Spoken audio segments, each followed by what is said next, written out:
Assalamualaikum warahmatullahi wabarakatuh. Baiklah, perkenalkan nama saya Fani Febiola Putri dengan NIM 2030110011. Nah, pada kesempatan kali ini yaitu kita akan melakukan uji kelarutan dan hasil kelarutan. Nah, saya berasal dari jurusan Tadris Kimia, Fakultas Tarbiyah dan Ilmu Keguruan, Institut Agama Islam Negeri Batu Sangkar tahun 2021.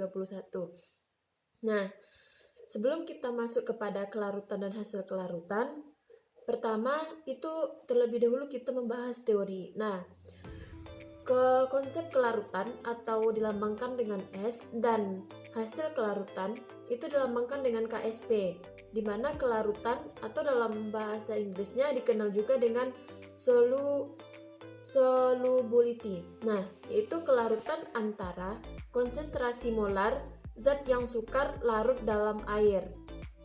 Kemudian untuk kelarutan yaitu sama dengan molaritas atau dilambangkan dengan M. Itu dinyatakan dalam satuan-satuan. Jadi kelarutan ini atau S itu sama dengan molaritas. Itu ada tadi faktor yang mempengaruhi dari kelarutan ini, di mana faktornya itu satu jenis faktor jenis zat terlarut, yaitu seperti ada pelarut polar dan non polar. Kemudian ada suhu. Nah, suhu ini juga mempengaruhi dari hasil kelarutan dan kelarutan, di mana suhu didefinisikan yaitu hasil kali kelarutan atau KSP tadi. Nah, kemudian untuk hubungan antara kelarutan atau S dan KSP yaitu sama dengan S sama dengan akar dari KSP. Nah, selanjutnya yang untuk pengaruh ion senamaan terhadap kelarutan. Nah, di mana untuk pengaruh ini yaitu kita menurut menurut kesetimbangan azas Lee Carter itu apabila konsentrasi salah satu ion diperbesar, maka kesetimbangan bergeser ke arah berlawanan. Nah, kemudian untuk konsep KSP ini yaitu KSP sama dengan M plus ditambah dengan amin, di mana KSP itu jika dibandingkan hasil konsentrasi ion-ion di dalam larut atau KSP dibandingkan dengan KSP, maka jika KSP itu kurang dari KSP, maka MA yang terlarut sedikit tidak terjadi dalam endapan. Kemudian jika KSP sama dengan KSP itu maka kelarutan tepat jenuh. Kemudian KSP besar dari KSP itu maka larutan lewat jenuh. Nah, kemudian kita masuk kepada yang tujuan dari praktikum kelarutan dan hasil kelarutan ini, di mana tujuannya itu yaitu untuk menentukan besar kelarutan yang dapat larut berdasarkan prinsip KSP dan KSP. Yang kedua yaitu menentukan garam atau basa yang mudah larut dan sukar larut. Kemudian yang ketiga yaitu kita untuk menentukan hubungan kelarutan dengan suhu, menentukan pengaruh ion senama terhadap kelarutan. Nah, kemudian di sini kita juga menyediakan alat dan bahan yang kita perlukan yaitu 4 buah. Kita menggunakan 4 buah wadah atau 4 buah gelas, di mana wadah atau gelas yang pertama yaitu kita isikan air. Kemudian yang gelas kedua kita juga isikan air. Gelas ketiga dan keempat kita isikan dengan minyak goreng. Nah, kemudian ada sendok, dan kemudian ada garam. Kemudian ada juga minyak angin. Nah, pada gelas pertama yaitu air ini. Pertama kita masukkan 2 sendok makan garam ke dalam air. Nah, kemudian kita aduk.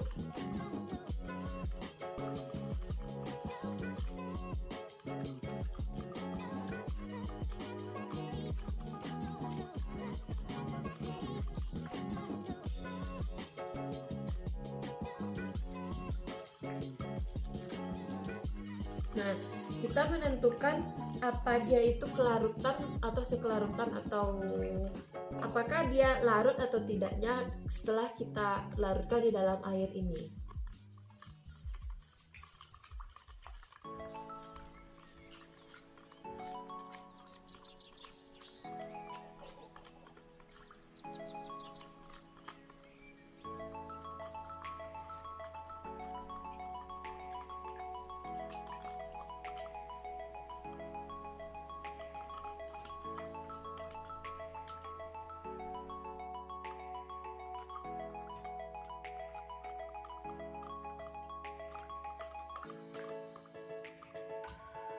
Nah, dan ternyata ketika 2 sendok makan garam yang kita larutkan ke dalam air itu dia larut. Nah, kemudian ternyata setelah dua itu kan larut, lalu kita tambahkan lagi 2 sendok makan, apakah dia masih larut atau tidak.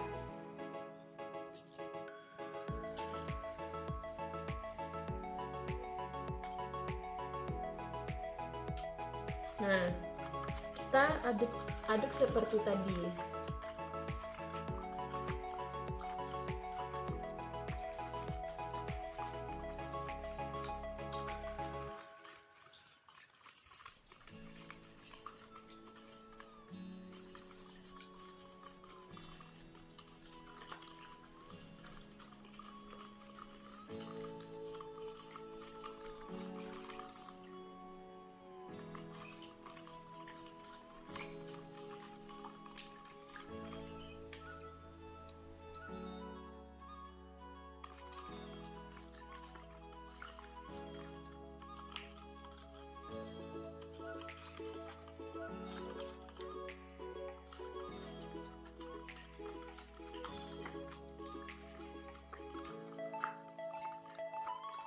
Perlu diingat untuk kita menentukan ya cepat larutnya itu juga difaktorkan kepada kecepatan saat kita mengaduk.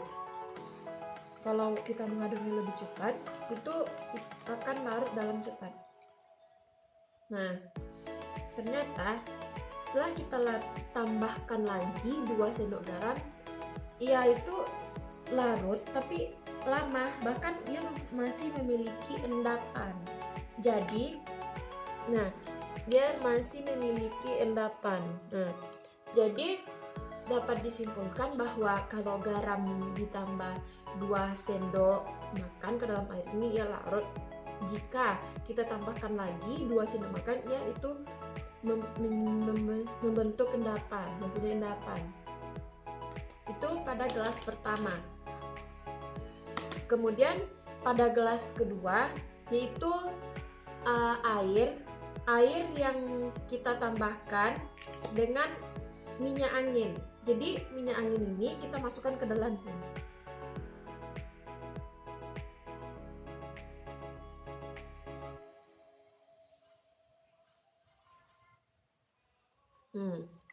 Setelah kita masukkan, lalu kita aduk kembali.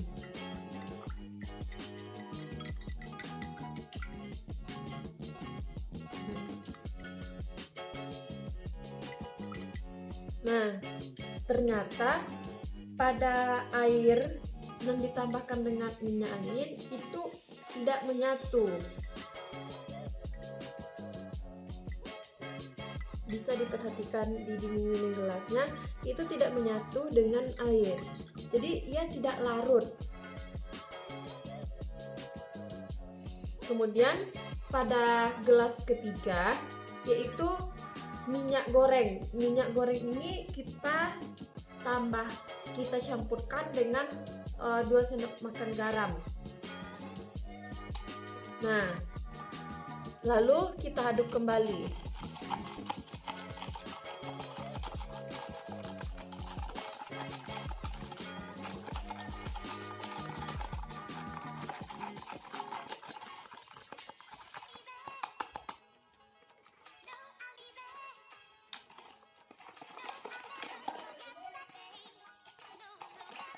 Nah, ternyata pada minyak ini dan dicampurkan dengan garam itu dia tidak larut. Nah, coba masih bisa diperhatikan, ini dia membentuk endapan. Lalu pada percobaan gelas keempat, yaitu minyak goreng dicampurkan dengan minyak angin. Kemudian pada minyak angin ini kita tambahkan, lalu kita aduk lagi.